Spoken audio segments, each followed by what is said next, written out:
Well, folks, welcome to another Friday fishing forecast. And I gotta say, for once, it looks like we're gonna have an absolutely beautiful weekend with lower winds. I know they're supposed to be they're supposed to pick up just a little bit in the afternoons, but I think that's more of a sea breeze thing. So I think this weekend is going to be absolutely beautiful. We're coming into a full moon on Saturday night.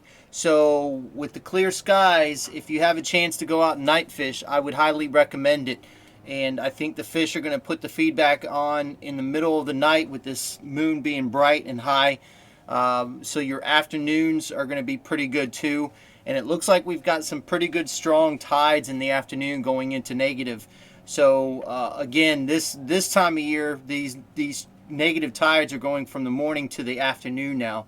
So understanding that and knowing what's going on with these strong tides this weekend, we might even see a crab flush. I'm not sure. I haven't gotten out there.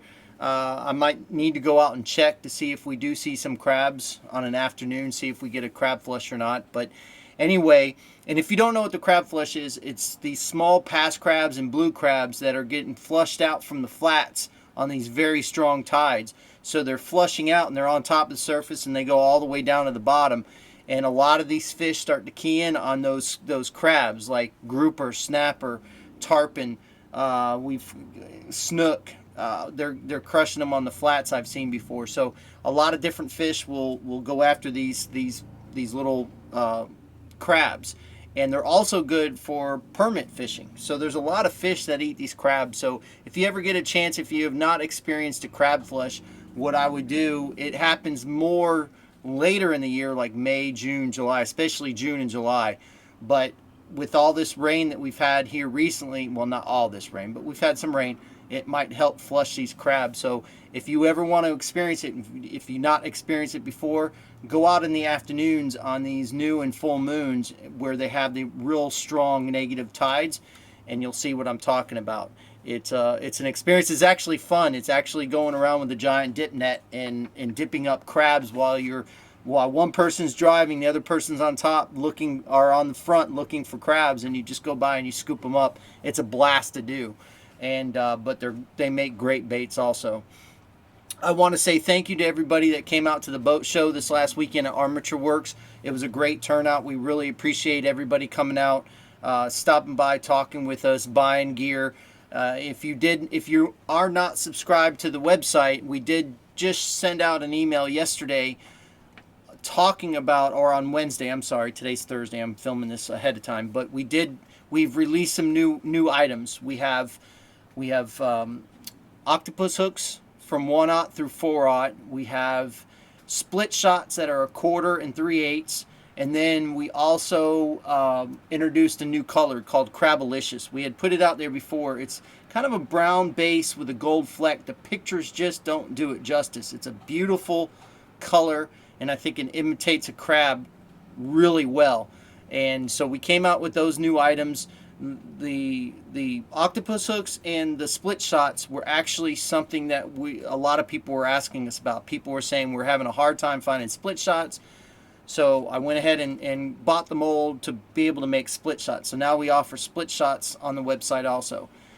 So with all that being said, again, thank you for coming out to the boat show. I'm not quite sure if we're going to be in the Sarasota show or not. I'm waiting to hear from Sunray. There's been a little bit of a mix up there. But anyway, if we are, then I'll announce it this week and the next week. But if we're not, then I'll let everybody know that we're not going to be there. So let's go ahead and get into the tides and Solunars for this weekend and talk about what we have in store.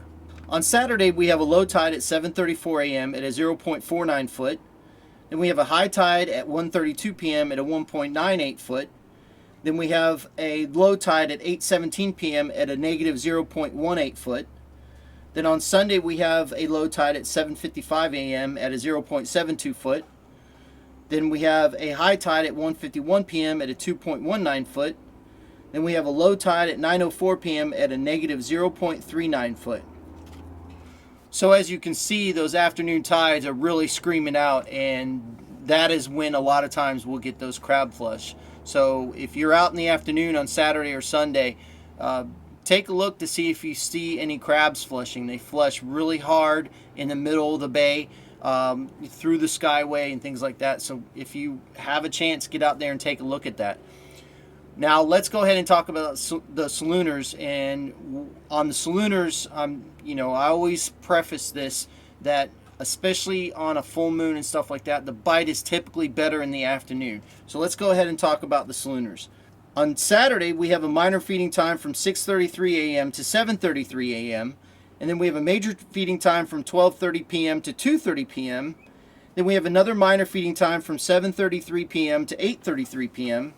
Then on Sunday, we have a minor feeding time from 7:09 a.m. to 8:09 a.m. Then we have a major feeding time from 1:21 p.m. to 3:21 p.m. The reason why I added in that second minor feeding time is right as the sun is starting to set, and when that happens, that barometric pressure changes. It starts to lower. So anytime you have a sunrise or sunset, the barometric pressure actually changes, and it lowers when the sun comes up and when the sun goes down. So that's why you hear a lot of people talk about, oh, the bite on the sunset was unbelievable, or the bite on the sunrise was unbelievable. That's because there's a barometric change in there. So that's just an added step for these fish to feed on those minors when the sun is rising and when the sun is setting. So you have a sunrise minor on Sunday or Saturday at the 6:33 a.m. to 7:33 a.m. That's a sunrise minor that should be really good. And then you have a minor in the evening at 7:33 to 8:33 p.m. That should be really good with the sun going down. So you have two different options. Now the morning bite, I'm not going to bet on it, but I would say that the morning bite's going to be good on that minor, and then it's going to slow up, and then it will get good on that major again and through the afternoon with this full moon. Now I've been wrong, but more times than not, that's the way it's been.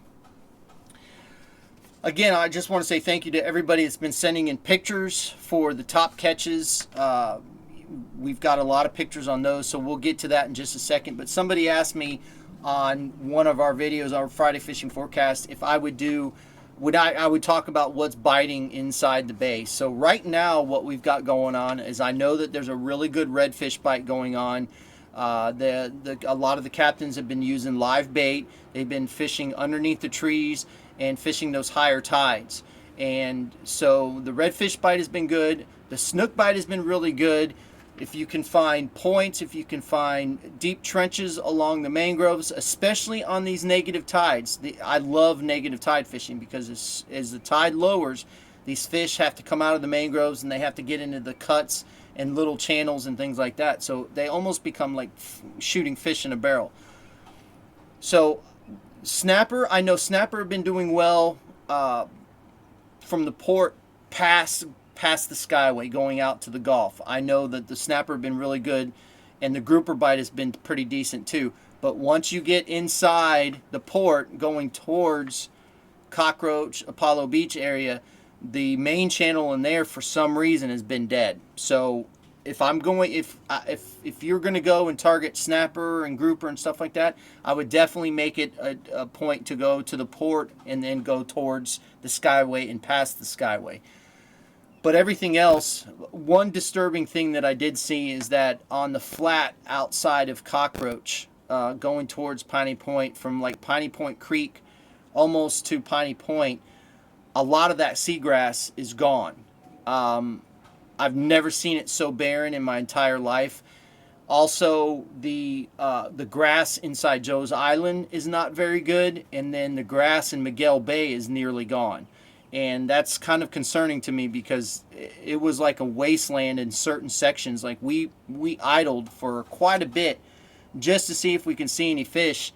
And I was out with a friend of mine and we had a miserable day trying to catch inshore fish.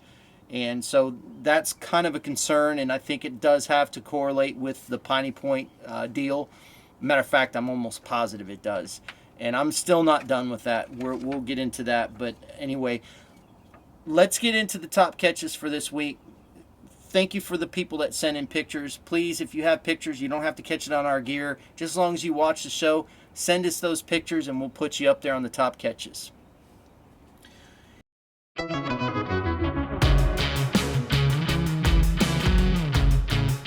In this week's top catches, we have Mary and her husband with some really nice grouper.